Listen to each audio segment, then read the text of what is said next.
Studios, I'm Jared, and this is the BFIBs Almanac. The Cardinals are back. After a sweep by the Cubs over the weekend, they were back under 500, and after a win tonight, Monday night, against the Marlins, they're back right at 500 with a 32-32 record. It's been a little while since I recorded. We had lots going on. We had the Blues playing in the Stanley Cup final. I was out of town for some high school state baseball and just plenty going on. So I apologize. I haven't been getting my episodes posted as often as I would have liked, as often as I have, but I hope to get back in the swing of things here. So let's take a look at what the Cardinals have been up to. After a split with the Reds and a sweep by the Cubs, like I said, the Cardinals are back at 500. They had a loss to the Reds 4-1. That was Genesis Cabrera's last game since he got called up. He was sent down and was apparently tipping his pitches. I know we've had that happen before where a pitcher is tipping pitches, and a lot of times it'll be a veteran that kind of spots it and lets them know, hey man, you're letting them know your curveball's coming or whatever. And they'll just sort of work it out even mid-game, but definitely between starts. This was more of a kind of a serious thing, and I actually suspect that it maybe wasn't really what they're saying. I think he just didn't have a couple of good outings, and they decided to send him down to work on it, and rather than call themselves out for maybe misevaluating his ability to pitch at the major league level at this point, they decided to say, oh, he's tipping his pitches, we need him to go work on it. Other than that, he would have been fine. Because I find it hard to believe that he wasn't tipping his pitches in Memphis and that no one would notice it there. And suddenly everybody notices, our opposing teams notice that he's tipping his pitches. Now, the reason they said that was he threw, I think it was 96 pitches, something like that. Has nasty stuff, this very high-velocity fastball, filthy curveball, and he had 0 swings and misses for the entire game. Not only did he not have a strikeout, 0 swings and misses. So that was kind of the telltale sign that they knew what was coming. I don't know. We'll see. Supposedly he's already fixed it, and he had a good outing in Memphis. So I think we will see Cabrera again possibly soon. We've got a lot of injuries going on, which we will talk about. So after that loss, they did get the next win, 3-1. Gant got the win, but Hudson had the start. So just a 2-game series there with the Reds before going into the weekend with the Cubs, where they lost 3 in a row. Michaelis lost the first game 3-1. He only pitched 4 innings. Now, he only gave up 3 runs, but he didn't go deep enough in the game, and the offense just couldn't get anything going. On Saturday, Jack Flaherty started, only went 3 2/3 innings pitched, and threw 96 pitches in those 3 2/3 innings. And a first in his career, and bizarre for a guy like him, he had no strikeouts. 96 pitches, no strikeouts from Jack Flaherty. The Cardinals scored 4 in the first inning, I believe, off of John Lester, and that was it. It looked like they were going to get to him early. The offense was getting going again, and that was it for the game. No more runs after the first, and they ended up losing 9-4. Which took us into Sunday. Adam Wainwright with a start. He only went 4 1/3 before getting pulled with hamstring tightness. If you recall, he hit a double, pitchers who rake, and apparently his hamstring tightened up a little bit while running to second, and then he came out for the next inning to try to keep going. Had to be pulled.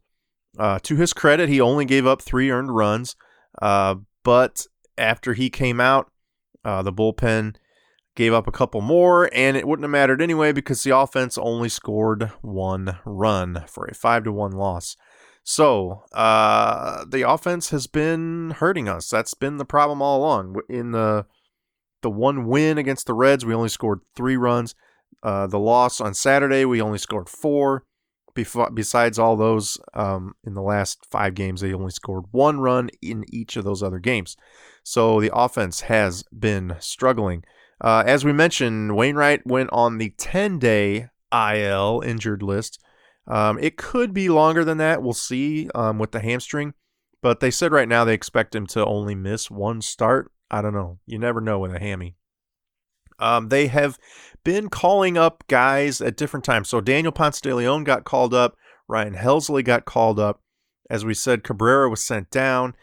There's kind of been a revolving door, so it's hard to say exactly who is going to get used where. So Ponce de Leon got called up, and there was talk of whether he would start today for the Monday game against Miami. Waka obviously got that start. So Ponce de Leon will probably be out of the bullpen, but then Waino got hurt, so Helsley was called up, and so now we're going to need a starter, and it's probably going to come down to one of those two.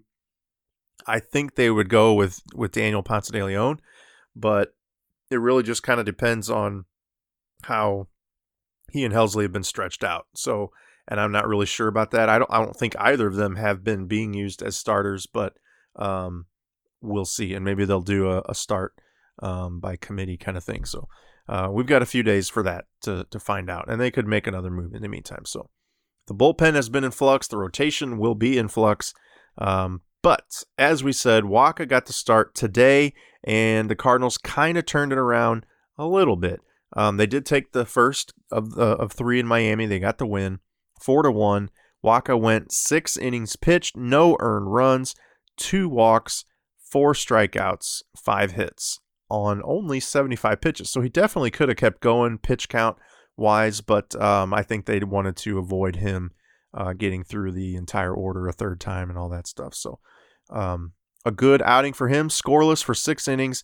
Gant came in, gave us a couple. He did give up 1 run late, but not too much damage, and then Hicks came in and closed it out.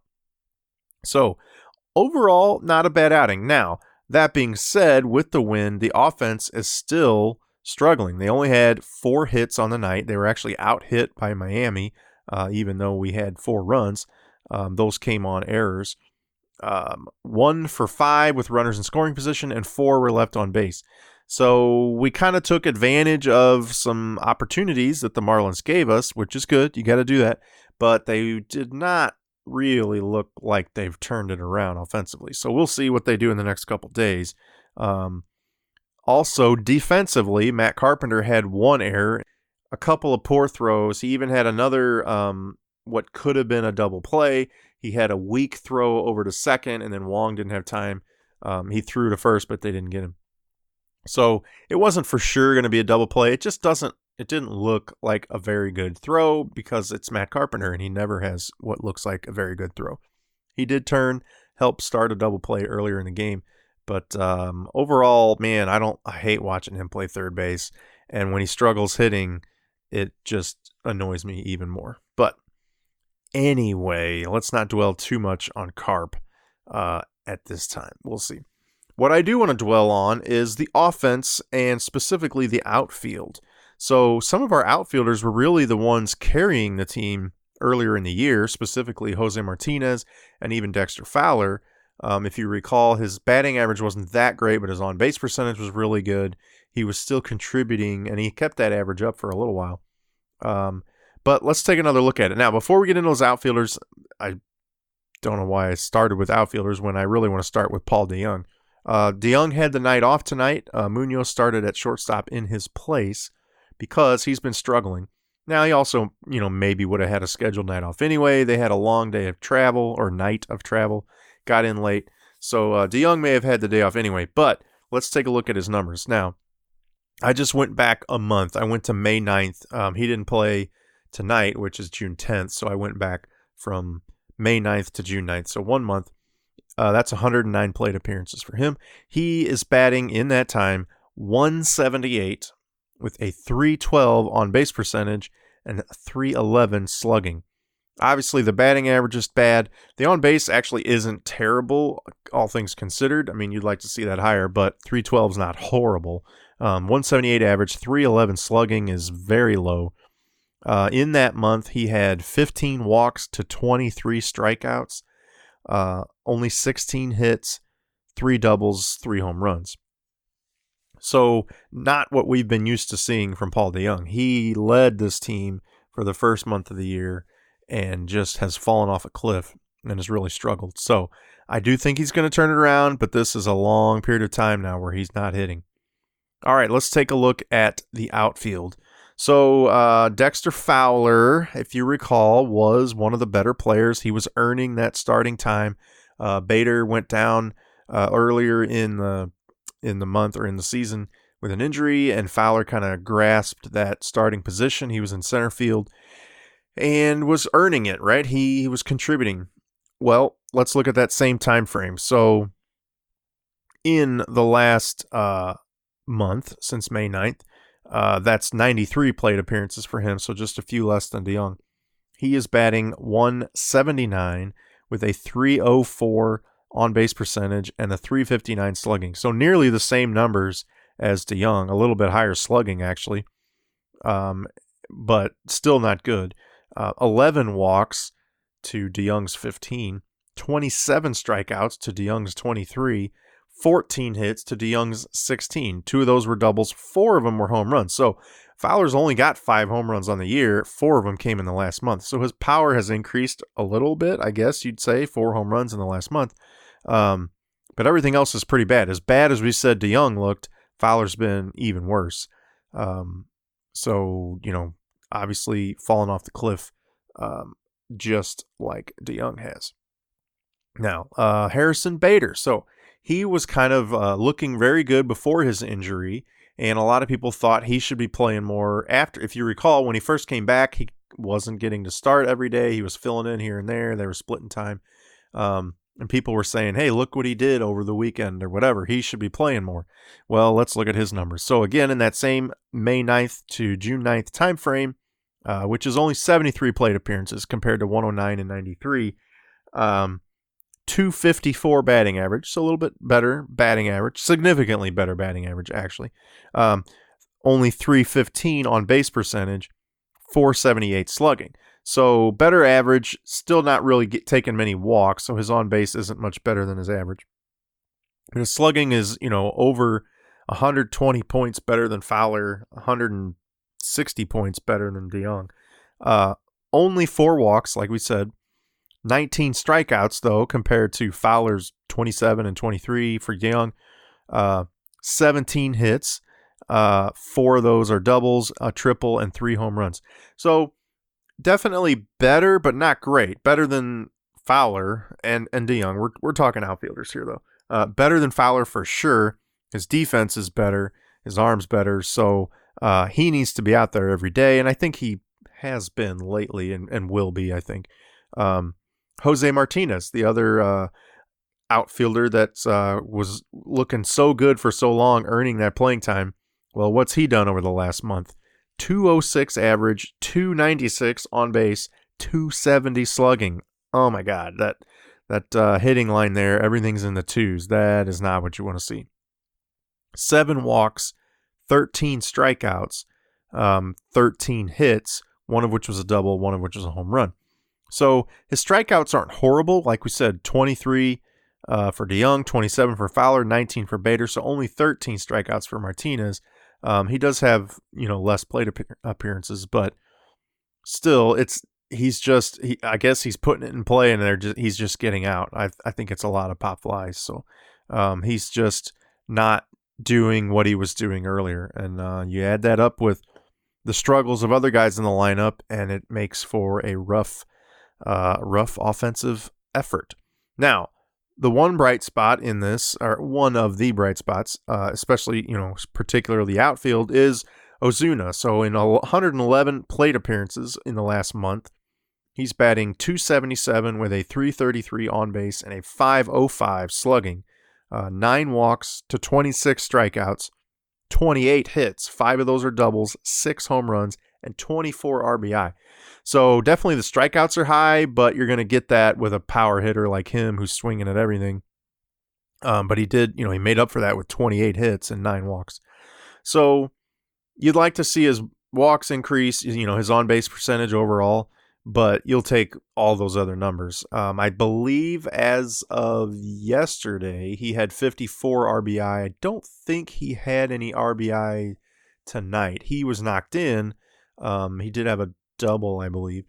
I think he had 2 hits tonight. So he has kept it going. He's been the best offensive player for a while now on the Cardinals. He kind of took up that mantle from Paul DeJong. So Goldschmidt's been hitting better. Still not the power numbers we'd like to see, but he's been hitting the ball hard, a lot of line drives. But Ozuna has been carrying the offense for a while now. So that being said, the offense has been struggling. Ozuna can't do it all. He is second or third in the league in RBI. I forget the 2 guys ahead of him. They said it on the broadcast tonight. I didn't take note of it, and I didn't look it up either. Anyway, third in RBI, but it's not enough. Nobody else is contributing nearly enough for this team. So that's kind of all I wanted to get into. Like I said, I've missed a lot of time. I wasn't able to watch hardly any of the weekend series with the Cubs. I did watch the game tonight against the Marlins. I haven't really been able to look and analyze much and spend much time with it. I've just been busy with a lot of stuff. One of the things I was busy with, like I said, was our high school varsity baseball team went to state over the weekend. They lost their first game, but they did win their second game. That was the third place game. So they took third in state with a very decisive win on Saturday. Fun to watch. My nephew, who plays on the team, had a very good weekend. Both games, he hit well, made some great defensive plays. He was hit by a pitch 3 times, I think, including both games. The very first pitch of the game, he was hit hard. I think they see him he crowds the plate. Not bad, but I mean, he does crowd the plate strategically. And he's got a lot of hit by pitch on the season. And those pitchers and coaches scout that and know that he does that. And they decide to challenge him and throw inside, try to back him up. And he is not to be backed up. And he takes a lot of hits by pitch. So good for him. He got on base, had a good weekend. The team brought home the third place trophy, which was very cool. They haven't done that in 8 years. They haven't been to state. And the last time they went, they got third place. So we were disappointed that they didn't win on Friday and have a shot at first place. There was some controversy there with the team they were playing against. Used to be a 4A class school, and now they dropped down to 3A, and they're a Catholic private school, and they can manipulate their numbers and blah, blah, blah, blah, blah. They were a good team, probably should have been in 4A. They went to, I believe, state in 4A a couple years ago, and they were in the super sectional in 4A last year. So the fact that we didn't get short game by them and we hung with them was saying something, but they were beatable. I think we would have beat them if we played them again. Just wasn't our day. Anyway, so that's what I did on the weekend. A lot of driving around, staying in a hotel, eating out. So had a good time. Congratulations on the Waterloo Bulldogs varsity baseball, third place in state for 2019. All right, back to the Cardinals. Let's wrap it up here. So the standings as of now, the Cubs were losing late, but they were only down like 5-4. So I don't know if they're going to end up winning or losing. I can check in here real quick. Well, I don't know. Let's just get to what they're currently. They are 37-27. If they lose tonight, they'll be 37-28.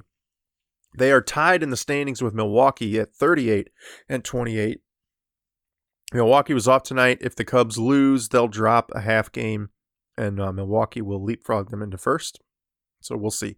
The Cardinals are in third place, 32-32. Like we said, they are 5 games back. If the Cubs lose, they could be 4.5. If they win, they could be 5.5 back. So we'll see. Pittsburgh is in fourth place, 30-35. They are 7.5 back. They are losing by a lot. I'm pretty sure they're going to continue to lose tonight. And Cincinnati is in last, 29-35 record. They are 8 games back. So the Cardinals are closer to the bottom than they are the top of the division. They need to turn it on. We are pretty well past a third of the season, and they are sitting at 500. So they have got to turn it on. If let's see, they have 32-32. That's 98 games left. Let's say they win 60 of those. That would give them 92 wins on the year. That's going to be tough to do. It's basically 2 out of 3, which they could do. Definitely, they could win 2 out of 3. They did that in that run at the beginning of the year when they were 20-10. But, to think that they're going to just do that overnight and suddenly start winning 2 out of 3 is a pretty tall order. So, I don't know. We'll see. I think they're going to be lucky to get to 90 wins, and that's going to require them really turning it around and turning on the offense. But they've got the personnel to do it. They've got good players. Their pitching needs to go deeper, and we need to avoid the injury bug and get some of these guys back. So we shall see if Mozeliak's going to make any moves, if Schilt is going to make any tough decisions about who should be playing and who should be sitting. They got to do something different. They can't keep doing what they've been doing because it is not working. But they've got time, and the Cubs and Brewers haven't exactly pulled away. As much as the Cardinals have been struggling, they're still only 5 games back. So we shall see. All right, that's all I've got. I appreciate you listening. Feel free to get a hold of the show on Instagram or Twitter. You can email or find us on YouTube. And I'm not doing the ballpark pass for the month of June. I think we're going to do it again coming up, maybe in a cooler month like September. But I had a good time, hung out with some people there, and it was fun. Definitely recommend it. It's an affordable way to go to the game. You can take a trolley or bus from any one of those places in Soulard and get there without paying $20 to park. So it's definitely a fun time to enjoy the ballpark and the Cardinals. So anyway, all right, that's all I got. Until next time, I'm Jared, and this is the BFIBs Almanac.